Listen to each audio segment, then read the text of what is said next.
मर्द और बहुत से औरत फैला दिए। यकीनन अज़ीज़ान किरामी, परवरदिगार इरशाद फरमाता है, या अय्युहन्नास, ऐ लोगो, या अय्युहन्नास, ऐ लोगो, यानी ये खिताब किसी एक कमेटी के लिए नहीं, किसी एक जमात के लिए नहीं, किसी एक जिन्स के लिए नहीं, बल्कि पूरी कायनात में बसने वाले तमाम लोगों के लिए रब्बुल आलमीन खिताब करता है। या अय्युहन्नास, ऐ लोगों, जिसमें सब के सब शामिल है, जिसमें मुसलमान भी शामिल है, यहूदी भी शामिल है, नसरानी भी शामिल है, आपके ईसाई भी शामिल है, बौद्ध धर्म के मानने वाले भी शामिल है। जो जिस धर्म से ताल्लुक रखता है सबको मुखातब परवरदिगार ने किया है। या अय्युहन्नास तक़ू रब्बकुमुल्लज़ी, ऐ लोगों अल्लाह से डरो जिसने तुझको एक जान से पैदा किया है। यकीनन अज़ीज़ान किरामी, ये आयत करीमा हमें खुदा का, रब का पता भी दे रहा है। आज दुनिया के अंदर बहुत सारे अदियान मज़ाहिब है। कोई चांद को खुदा मान लिया है, कोई सूरज को खुदा मान लिया है, कोई दरख्त को खुदा मान लिया है, कोई समंदर को खुदा मान लिया है, कोई अपने हाथों से पत्थरों को तोड़कर खराश कर उसको खुदा बना के उसको खुदा मान लिया है। लेकिन आओ, ये आयत करीमा आपको मतनब्बिह कर रहा है, खुदा की शनाख्त बता रहा है। ऐ लोगों, अल्लाह से डरो जिसने तुझको एक जान से पैदा किया है। यानी ऐ लोगों, उस रब से, वो तेरा रब है जिसने तुझको एक जान से पैदा किया है। चांद तेरा रब नहीं है, सूरज तेरा रब नहीं है, दरख्त तेरा रब नहीं है, समंदर तेरा रब नहीं है, ये पत्थर के मूरत तेरा रब नहीं है। अगर रब की बंदगी करना चाहते हो तो जिसने तुझको एक जान से पैदा किया। अब एक जान से पैदा करने वाला कौन है? तो वो खालिक अकबर है, वो मेरा रब्बुल आलमीन है, वही तो अल्लाह तबारक व तआला है जिसने एक जान, यानी हजरत आदम अलैहिस्सलाम, एक जान से मुराद हजरत आदम अलैहिस्सलाम। हजरत आदम अलैहिस्सलाम की जो तख्लीक हुई है, जिस अंदाज से बनाया गया है, फिर उस अंदाज से किसी को नहीं बनाया जाए। हजरत आदम अलैहिस्सलाम की तख्लीक हुई, अल्लाह ने बनाया। अल्लाह ने हजरत आदम का पुतला बना के जन्नत में रखा और तमाम फरिश्ते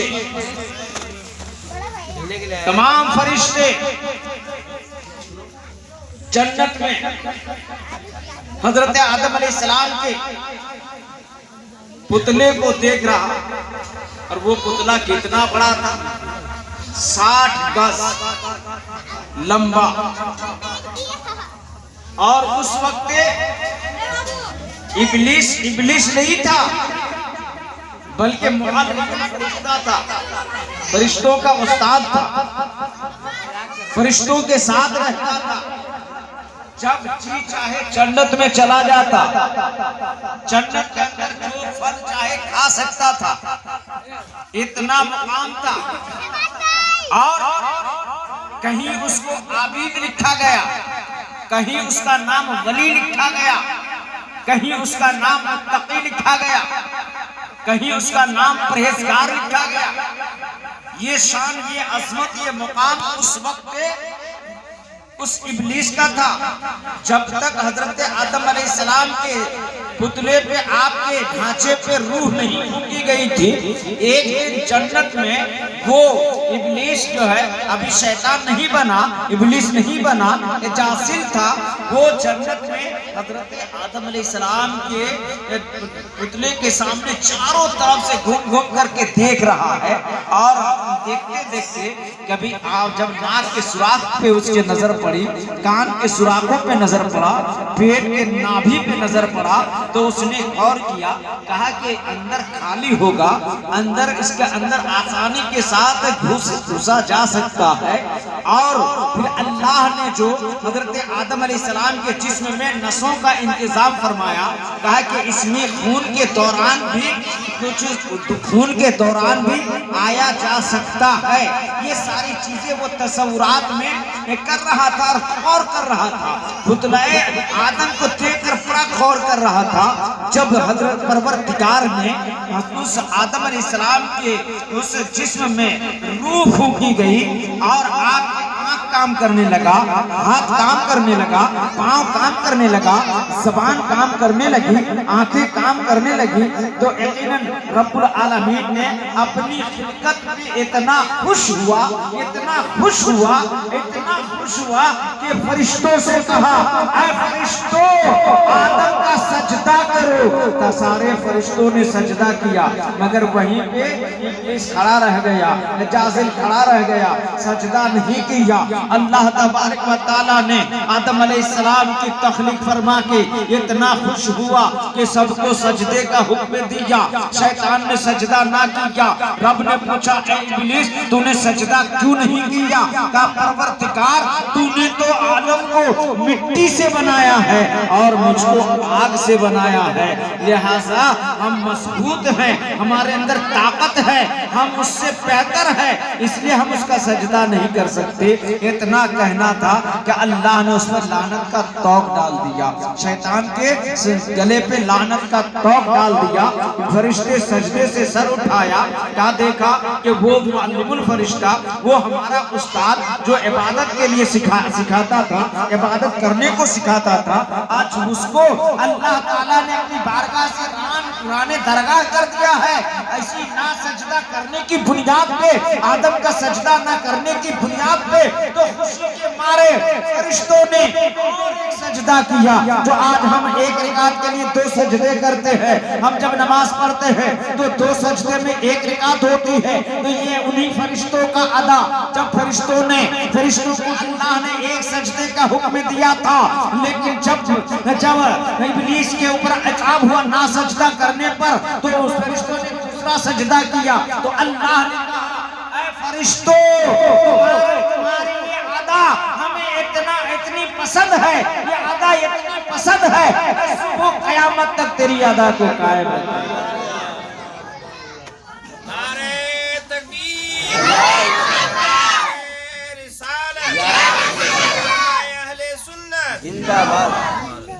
तो ये अदा अल्लाह को इतना पसंद आया। अब अल्लाह तबारक व तआला ने हजरत आदम अलैहिस्सलाम को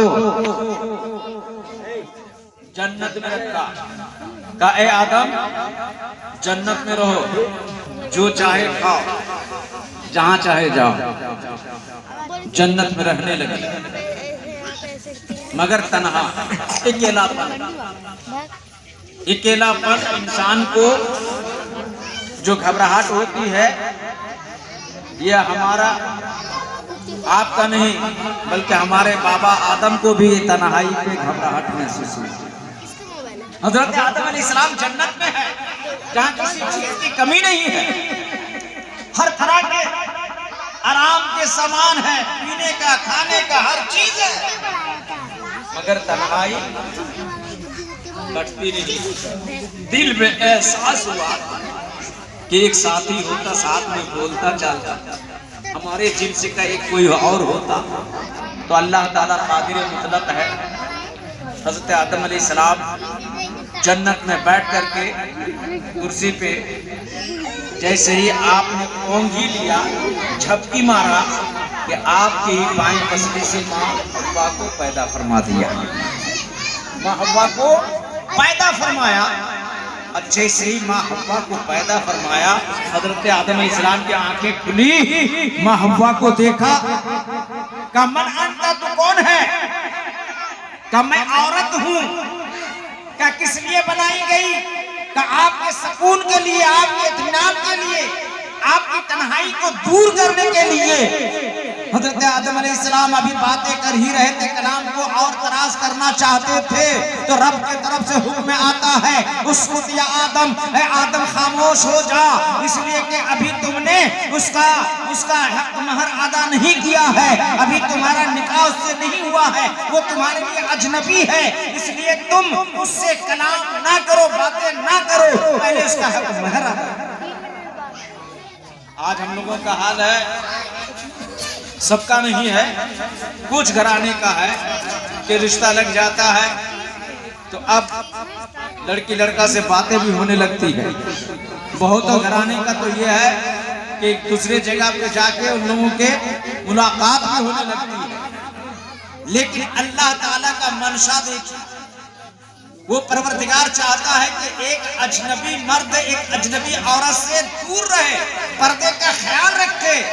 गोया कि आज जो इस्लाम ने औरतों के ऊपर पर्दा नाफिज किया है, ये अल्लाह तबारक व तआला के मंशे के मुताबिक है, अल्लाह के मंशे के मुताबिक है। यही वजह है कि अल्लाह के रसूल ने मुसलमान औरतों के लिए पर्दा का हुक्म दिया। यह आज का नहीं है, रोज़े अव्वल का है। हजरत आदम अलैहिस्सलाम ने कहा परवरदिगार हक महर कहां से अदा करूं, जन्नत तेरी है, जन्नत के बागो बहार तेरा है, जो कुछ है सब तेरा है, मेरा तो कुछ है ही नहीं है, तो फिर मैं हक महर अदा कैसे करूं। हजरत आदम से कहा कि आदम अच्छा ये तो बता, जन्नत में जब तेरी आंख खुली थी, जब तेरी आंख सबसे पहले खुली तो किस चीज को देखा। तो आदम अलैहिस्सलाम ने कहा था कि परवरदिगार जब मेरी आंख सबसे पहले खुली तो अर्श इलाही को देखा, अर्श के पाए को देखा। क्या उसने क्या देखा था, क्या नाम देखा था, तेरे नाम के साथ एक नाम देखा था, वो लिखा हुआ था ला इलाहा इल्लल्लाह मुहम्मदुर रसूलुल्लाह सल्लल्लाहु अलैहि वसल्लम। परवरदिगार कहता है कि आदम बस उसी रसूल पे 10 मरतबा दुरूद पढ़ ले, तेरा हक महर अदा हो जाए। तो आज जो हम लोग शादियों में देर मार रखते हैं ना, हक महर बांधते कि नहीं बांधते, तो ये आज का तरीका नहीं, ये जन्नत का तरीका। ये अलग बात है कि जगह बदलता है, नौइयत बदलती है, अंदाज बदल जाता है, मगर असलियत वही है। एक जमाना था कि लोग दरबार में अशरफी बांधते थे, एक जमाना था कि लोग दिनारों दिरहम का रखा करते थे, लेकिन आज एक हम जिस दौर में गुजर रहे हैं तो हम रुपया का ज्यादा चलन है तो रुपया रखते हैं, इतने हजार रुपया, इतने हजार देन महर, लेकिन मकसद एक ही है हक महर। और इससे और एक चीज का अंदाजा लगता है, परवरदिगार कादिर मुतलक है, वो चाहता तो हजरत हव्वा से कहता, वो चाहता तो माँ हव्वा से कहता कि हक महर अदा करो तो, लेकिन अल्लाह ने माँ हव्वा से नहीं कहा, आदम अलैहिस्सलाम से कहा, मर्द से कहा कि तुम हक महर दो। यकीनन अज़ीज़ान गिरामी जरा गौर करो, अल्लाह ताला के मंशे पे गौर करो। आदम से कहा कि हक महर दो, गोया कि अल्लाह ताला भी यही चाहता है कि जिस लड़की को अपने निकाह में लो उससे तुम ना लो, बल्कि उसको तुम खुद ही दो।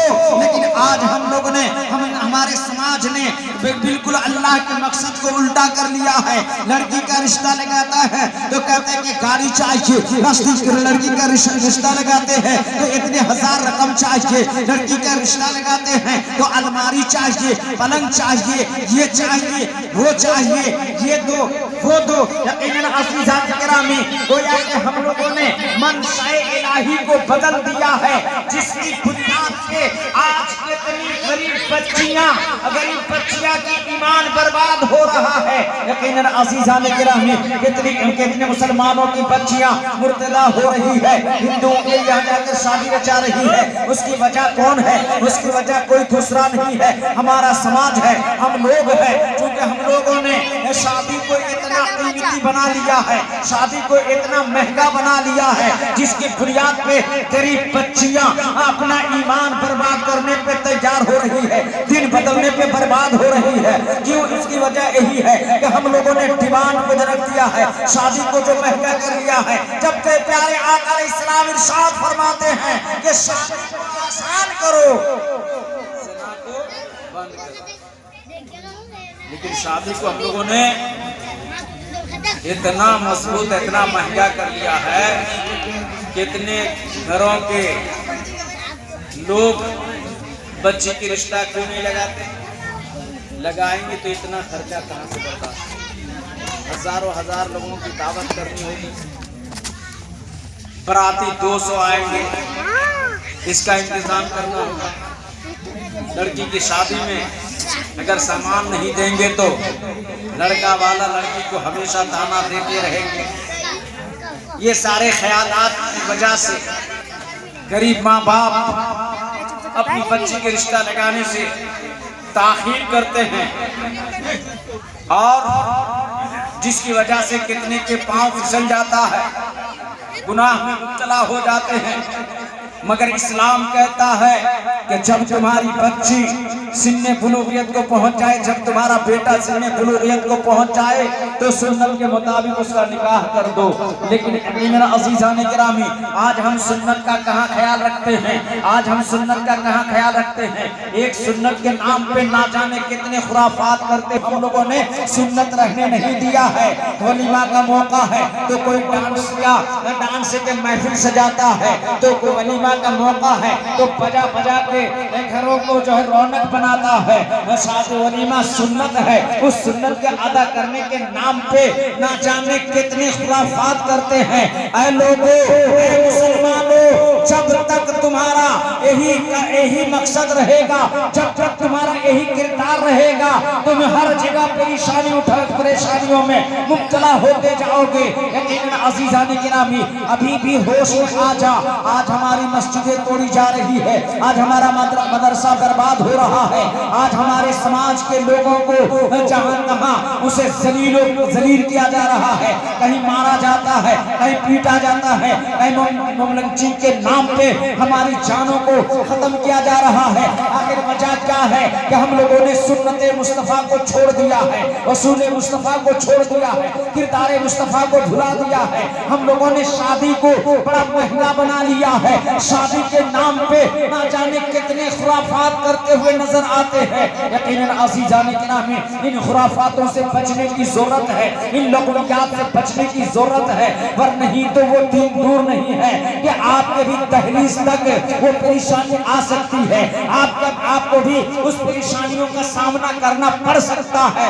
इसलिए अगर आप चाहते हैं कि हमारे घर का माहौल सही रहे, हमारे घर की बच्चियां महफूज रहे, हमारे घर के बच्चे महफूज रहे, तो हमें सुन्नत मुस्तफा को फॉलो करना है, कानून मुस्तफा को फॉलो करना है, तरीक़े मुस्तफा को अपनाने की जरूरत है। यकीनन अज़ीज़ान गिरामी, हजरत प्यारे आका कमली वाले मुस्तफा सल्लल्लाहु अलैहि वसल्लम जब इस खातने कीती पे तशरीफ लाया और जब आपने होश संभाला तो क्या देखा कि लोग बच्चियों को जिंदा दरगोर कर रहा है, बच्चियों को मार देता है, बच्चियों का गला घोट दे रहा है। अज़ीज़ान गिरामी, प्यारे आका अलैहिस्सलाम ने सबसे पहले इस पर गौर किया कि आखिर लोग बच्ची को जीने क्यों नहीं दे रहा है, बच्चियों के साथ बुरा सलूक क्यों कर रहा है। औरत बेवा हो जाती है तो उसे ज़लीलो खार किया जा रहा है।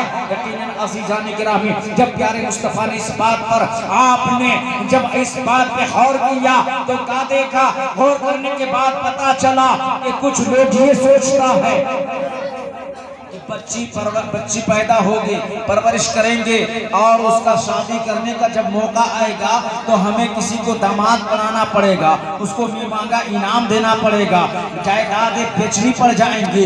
इसलिए उस वक्त के अरब के जाहिलों ने, अरब के जहालत में मुब्तला रहने वाले लोगों ने क्या किया कि बच्ची को पैदा होते ही के साथ मारना शुरू कर दिया, जफर करना शुरू कर दिया। यकीनन अज़ीज़ान गिरामी, निगाह में मेरे आका अलैहिस्सलाम मदीने का ताजदार जनाब मुस्तफ़ा सल्लल्लाहु अलैहि वसल्लम ने जब उन लोगों की जिंदगी का मुतालिया किया और उस ज़माने जहलियत के लोगों को देखा तो मेरे आका ने सबसे पहले कहा, ऐ लोगो, जब तुम्हारे घर में बच्चियां पैदा हो तो तुम उसे मारो नहीं, उसका गला दबाओ नहीं। यकीनन अज़ीज़ान किरामी मेरे आका अलैहिस्सलातु तस्लीम ने कहा, ऐ लोगो, जिन बच्चियों को तुम जिंदा दरगोर कर रहे हो, इन बच्चियों को मारने के लिए नहीं, ये बच्चियां तो तुम्हारे लिए रहमत है, ये बच्चियां तुम्हारे लिए रहमत है। इसलिए इन बच्चियों को उनके गला ना घोटा जाए, उन्हें ना मारा जाए, बल्कि उनके साथ प्यार किया जाए, उसकी परवरिश की जाए। अगर किसी के यहाँ बच्ची पैदा हो, 3 बच्ची पैदा हो जाए और उसकी परवरिश करता है, उसका बेहतरीन सुन्नत के मुताबिक निकाह कर देता है तो अल्लाह ताला उसे 1 हज का सवाब आता है। एक साहबी रसूल खड़ा होकर कहा, या रसूल अल्लाह, अगर जिसकी 2 बच्चियां पैदा होगी क्या वो जन्नत का हकदार नहीं होगा? कहा कि वो भी जन्नत का हकदार हो जाएगा। तीसरा साहबी खड़ा हुआ, कहा, या रसूल अल्लाह, अगर किसी की 1 ही बच्ची पैदा हो और वो उसकी परवरिश करे तो क्या वो जन्नत का हकदार नहीं होगा? क्या वो भी होगा। एक साहबी और खड़े हो गए, कहा, या रसूल अल्लाह, अगर किसी का बच्ची ही पैदा ना हो क्या वो जन्नत का हकदार नहीं होगा? तो मेरे आका अलैहिस्सलाम के दीवानों, मेरे आका कमली वाले मुस्तफ़ा ने कहा, अल्लाहु अकबर, अल्लाह सबसे बड़ा है। अगर तुम्हारे यहाँ बच्ची ना पैदा हो लेकिन किसी गरीब की बच्ची हो तो उसकी परवरिश करो, उसको परवरिश करके जवान करके लिखा पढ़ा करके अगर तुम उसकी शादी कर दोगे तो तुम भी जन्नत के हकदार हो। नारे तकबीर, नारे रिसालत, ईद मिलादुल नबी। तो इससे अंदाजा लगाया जाए मेरे आका अलैहिस्सलाम ने उस बुराई का खात्मा कैसे कर दिया। जो लोग बच्चियों को जिंदा दरगोर कर रहे थे, आका ने जन्नत का मुजदा सुनाकर उन बच्चियों को जीने का हक दिया। वो औरत जिसका शौहर का इंतकाल हो जाता, उसके शौहर के साथ इसी हिंदुस्तान में उस औरत को भी मार दिया जाता, पति के साथ सती में जला दिया जाता रहा। तारीख पढ़े कि नहीं पढ़े? इसी हिंदुस्तान में पति के साथ जिंदा सती को भी जला दिया जाता रहा। अरब में लोग अगरचे बेवा को जीने का मौका देता मगर घुट घुट के मरने के लिए छोड़ देता। उसके इज्जत गुजारने का तरीका ही कुछ और था। हर धर्म वालों ने, हर मजहब वालों ने औरतों को हर वक्त जलीलो खार तस्वुर करता रहा और इस्लाम से पहले औरतों को जीने का अंदाज, समाज में इज्जत किसी धर्म ने नहीं अता किया था। ये पैगंबर आज़म जनाबे मोहम्मद रसूलुल्लाह सल्लल्लाहु अलैहि वसल्लम ने एक पैगाम पूरी दुनिया को दिया था। ऐ दुनिया वालों, अगर कोई औरत बेवा हो जाए तो उसे सलीलो खार ना समझना, बल्कि देख इस मोहम्मद की जात को। बेवा हजरत खदीजतुल कुबरा जो उम्र से 25-15 साल बड़ा है, उससे निकाह करके दुनिया को पैगाम दिया था और 4 बेटियों की परवरिश करके मुस्तफा ने दुनिया को पैगाम दिया। देख मुस्तफा बेटियों से कैसी मोहब्बत है। ऐ लोगों, जिसके घर बच्ची पैदा हो मायूब ना समझो। आज हम लोगों का हाल क्या जानते हैं? जब हमारी बेटी पहली बार उसके पेट में कोई बच्चा आता है तो ससुराल वाले कोई फूफी बनने के लिए तैयार है, कोई चचा बनने के लिए तैयार है और सब कोई खुशियों में कोई कहता है कि भतीजा पैदा होगा तो ये नाम रख देंगे, कोई कहता है मेरा बेटा होगा तो उसका ये नाम रखेंगे, कोई कहता है कि पोता होगा तो ये नाम रखेंगे। इधर वाले कहते हैं, नाना कहता है कि नवासा का नाम ये रखेंगे, नानी कहती है नहीं ये नाम रखेंगे, खालाएं कहती है कि ये नाम रखेंगे। मगर इसी तरीके से बच्चे थोड़ा खामोश रहोगे क्या, इसी तरीके से लोग तरह तरह का नाम देता है। कोई कहता है अबू बकर रखेंगे, कोई कहता है उस्मान रखेंगे, कोई कहता है कि आफ्ताब रखेंगे, कोई कहता है कि महताब रखेंगे। लेकिन 9 महीना तक तो यही खुशी का इजहार करते रहे। जब वो मौका आ ही गया, हॉस्पिटल में भर्ती कराया गया और 2 घंटे के बाद फोन आता है, कहा कि लड़की पैदा हुई। जब तक उस वक्त तक दादा खुशी कर रहा था, फूफा खुशी कर रहा था, फूफियां खुशियां मना रही थी। जैसे ही खबर मिली कि बेटा नहीं बेटी हुई है तो सब के सब खामोश हो गया। अब ना दादा तड़प रहा है, ना चचा तड़प रहा है, ना तो फूफी तड़प रही है, बल्कि सब अपनी जगह पे मुंजमद हो गया। यकीनन अज़ीज़ान किराम, न इधर मामू आया है ना तो कोई और रिश्तेदार आए, मगर जाने वाला कौन था?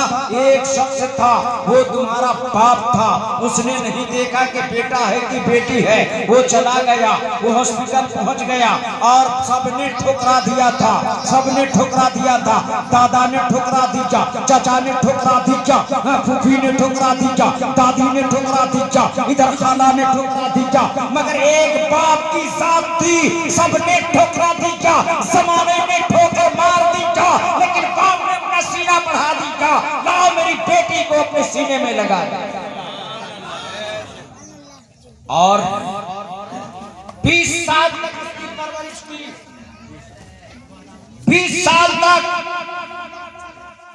और अगर कोई बच्ची 20 साल के जवान होने के बाद दुनियावी मोहब्बत में उलझकर अगर बाप की बात नहीं मानती हो, अपनी माँ की बात नहीं मानती हो, बोलो उस बाप के दिल पे क्या गुजरेगा, उस माँ के दिल पे क्या गुजरेगा। ऐ मेरे जमाने की बच्चियां, खबरदार, अपने बाप को नाराज करने की कोशिश ना करो। ये वही बाप है जब जमाने ने तुझे ठोकर मार दिया था, बाप ने सीने में बसाकर तेरी इज्जत बख्शा है, तुझे अपने सरों पे बैठा, कांधे पे बैठा कर जमाने के आंखों में आंखें डालकर कहा था, ऐ जमाने वाले सुन ले, तुम्हें तकलीफ हो सकती है लेकिन ये मेरी बेटी है, मुझे तकलीफ नहीं। इसलिए मेरी बच्चियां, कभी भी माँ बाप के खिलाफ कदम ना उठाना और माँ बाप को भाई से रहमत समझना, माँ बाप के हुक्म पे अमल करना। माँ बाप हमेशा अपने औलाद की भलाई चाहता। कौन ऐसा बाप है जो अपने बेटे के लिए खराब सोचता हो? कौन ऐसा बाप है जो अपनी बेटी के लिए खराब समझता हो? कभी नहीं। कभी कभी हमारे औरतें कह देती हैं, मेरे बाप ने इसे घर में मेरा शादी कर दिया है। अगर थोड़ी सी देर के लिए परेशानी होती है, हर माँ बाप अच्छा सोच के रिश्ता तलाशता है। कोई ऐसा माँ बाप नहीं है जो जानबूझ के अपनी बेटी को गड्ढे में डाले। सोच करता है? नहीं करता, हमेशा अच्छा सोच के। मगर कुछ लोग हैं, कभी कभार ऐसा हो जाता है तो ये शिकायत ना लाओ कि मेरे बाप ने मुझे डुबा दिया, मेरी माँ ने डुबा दिया। अरे माँ बाप कभी भी अपनी औलाद को डुबाता नहीं है। हमेशा माँ बाप अपने औलाद को अपने से आलस देखना चाहता है, हमेशा अपने से अच्छा देखना चाहता है। कोई ऐसा बाप है कि नहीं जो अपने बेटे को अपने बराबर देखना चाहता है? अगर गरीब भी है तो वो सोचता है कि मेरा बेटा बड़ा आदमी। अगर कोई कोर्ट का पेशकर है तो सोचता है मेरा बेटा वकील बन जाए। कोई वकील है तो वो सोचता है कि मेरा बेटा वकालत नहीं करे बल्कि जज की कुर्सी को हासिल कर ले। अगर कोई हाफिज कुरान होता है तो वो सोचता है कि मेरा बेटा आलिम दीन बने। आलिम दीन है तो वो सोचता है मेरा बेटा हमसे बढ़कर मुफ्ती बने। मुफ्ती है तो सोचता है कि मेरा बेटा बेहतरीन मुसन्निफ और बेहतरीन मुदर्रिस बने। हर बाप अपने बेटे को, अपनी औलाद को अपने से ऊंचा देखना देखना पसंद करता है। लेकिन आज औलाद जवान होने के बाद, अगर वही बेटा जवान होने के बाद और दुनिया की मोहब्बत में उलझ कर अगर माँ बाप के बात को ठुकरा देता है, तो यकीनन वो बेटा लायक नहीं, बल्कि वो बेटा तो नालायक समझा जाता है। इसलिए कि माँ बाप हमेशा औलाद की भलाई चाहता है, हमेशा औलाद की भलाई चाहता है। इसलिए मैं इस जमाने के नौजवानों से कहूँगा कि अपने माँ बाप के खिलाफ ना जाना। ये एक आज का पैगाम है। आज इस निकाह के मौके पर एक पैगाम देना चाहता हूँ नौजवानों को भी और घर के औरतों को भी। कुछ औरतें हैं, हालात इंसान के एक सा नहीं रहता, कहता है कभी अमीर तो कभी गरीब, कभी बड़ा आदमी बन जाता है तो कभी कमजोर भी हो जाता है, कभी तंदुरुस्त रहता है तो कभी बीमार हो जाता है, कभी नौकरी पेशा रहता है तो कभी नौकरी चली भी जाती है। एक सा हमेशा नहीं रहता है। लेकिन कुछ औरतें शौहर के कमी की बुनियाद पे, कमजोरी की बुनियाद पे, नाकामी की बुनियाद पे कुछ सब्र, कुछ औरतें क्या कह देती हैं कि मर जाए तो बेहतर है, इसके रहने ना रहने से क्या फर्क। यहाँ तक कह देती है तेरे रहने से ना रहने से क्या फर्क पड़ता, मगर उस औरत को मालूम नहीं शौहर चाहे जैसा भी हो, जब तक शौहर घर में रहता है उस वो औरत जमाने की निगाह से महफूज रहती है। और जिसका शौहर नहीं रहता है उस पर कितनी निगाहें उठती हैं। जिसका शौहर नहीं रहता है जमाना उसको बर्बाद करने की कोशिश करता है। और जब तक तुम्हारा शौहर है, तेरे मांग के सिंदूर कायम है। जिस दिन तेरा शौहर का इंतकाल हो जाएगा, अगरचे गरीब है, अगरचे कमजोर है, लेकिन जब तक वो जिंदा है तेरे मांग के सिंदूर बाकी है, तेरे हाथ के कंगन बाकी है, तेरी खूबसूरती, तेरी श्रृंगार मौजूद है। जिस दिन तेरा शौहर अपनी आंखें बंद कर लेगा उस दिन तेरे घर वाले तेरे हाथ के चूड़ियां तोड़ देंगे, तेरे मांग से सिंदूर मिटा देंगे। जिस दिन तेरा शौहर का इंतकाल हो जाएगा, कल तक तो तुमको जमाने की खातून कहती थी, आज तुमको उस दिन के बाद से तेरा नाम बदल जाएगा। अब तुमको बेवा कह के पुकारा जाएगा, कहेगा कि ये बेवा औरत है। कुछ कोई शुभ काम होगा, कोई अच्छा शुभ काम मौके पर के कुछ लोग तो ये कहेंगे कि उसको शामिल ना करना, इसलिए कि वो बेवा है। या के ये शौहर का काम क्या है, शौहर की अजमत क्या है, शौहर की शान क्या है। ये शौहर तेरी खूबसूरती का जामिन है, शौहर तेरे मुकाम को बुलंद करता है। ऐसे जमाने की औरतें अपने शौहर के साथ हुस्न खूबी के साथ रहो और अपने आप को श्रृंगार करके रखो। इस्लाम ने औरतों को श्रृंगार करने से मना नहीं किया, सजने संवरने से मना नहीं किया है। इस्लाम में कहता है कि औरतें खूब सजो, खूब संवारो, मगर दूसरे के लिए नहीं, अपने शौहर के लिए। जो औरत अपने शौहर को अपने तरफ मबजूल करने के लिए संवरती है तो जन्नत के हूरें उनकी बनाएं लेती हैं, उनकी दुआएं देती हैं। जो औरत अपने शौहर के लिए, जुमला समझो, किसी गैर मर्द को नहीं। और जो औरत इसलिए सजती है, जो औरत इसलिए सजती है कि मोहल्ले के लोग हमें देखे, गैर मर्द हमारे तरफ निगाह उठा के देखे कि कैसी लग रही है। इस मकसद से अगर कोई औरत संवरती है, सजती है, तो जितने अल्लाह के फरिश्ते हैं जब तक वो सजी रहती है अल्लाह की लानतें भेजते रहते हैं।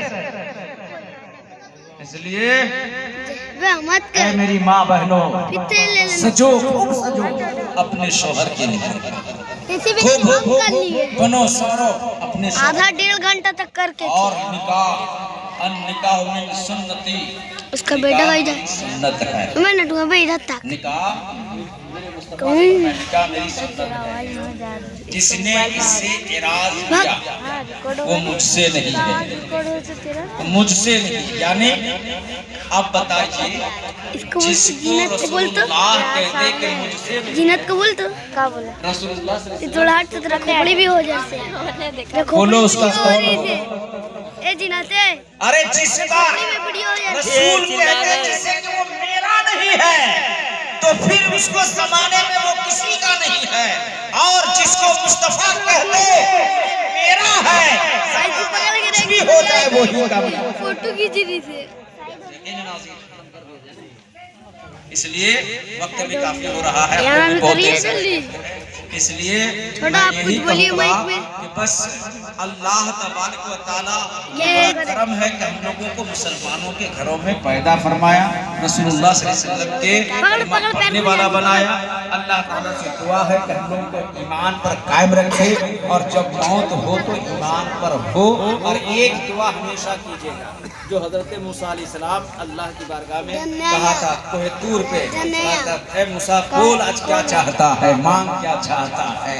आज आपको कह दिया, हमको कोई कह दे कि मांगो क्या मांगना चाहता है, कोई कहेगा सोना दे दो, कोई कहेगा पहले से कोई कहेगा ज़माने की दौलतें दे दो, कोई कहेगा ज़माने की सरवत दे दो। मगर हजरत अल्लाह के नबी हजरत मूसा अलैहिस्सलाम से जब परवरदिगार ने कहा था कोहे तूर पे, ऐ मूसा बता क्या चाहता है, क्या लेना चाहता है, आज दरिया रहमत जोश में है। तो उस वक्त मूसा अलैहिस्सलाम ने कहा था, ऐ परवरदिगार अगर तू देना चाहता है तो हमें दुनिया और आखिरत की भलाई अता फरमा। दुनिया व आखिरत की भलाई। लोग दुनिया में तो बहुत सारे लोग कामयाब रहते हैं, मगर